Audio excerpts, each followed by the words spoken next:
तरीक़ेकार होता है with in the legal और कानूनी जो भी हमारे लिमिट्स हैं विद इन उसमें एम्बिट में रहकर इन्होंने हमारे नौजवानों ने काम करना है। यकीनन हम चाहते हैं कि हम सबको फैसिलिटेट करें, सिंध के नौजवानों को रोज़गार दें। पीपल्स पार्टी का ये मोटिव है।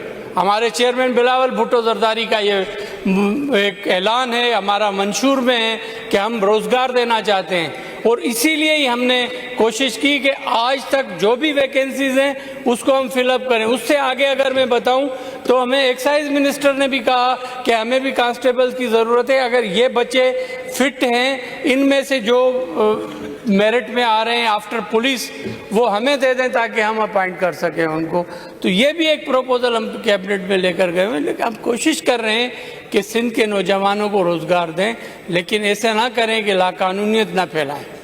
तो ये आप सब असेंबली मेंबर्स के लिए भी मैं चाहता था कि आपको मैं इसमें अप्राइज़ करूं और आपकी ये प्रेस वगैरह की तवज्जो से और इस अगस्त फोरम पे मैं ये कहना चाहता हूं उन नौजवानों को कि जो भी मेरिट लिस्ट में आएंगे उन सबको हम जॉब्स देंगे जो हमारी जो वैकेंसी पोजीशन है उसके तहत। Thank you very much.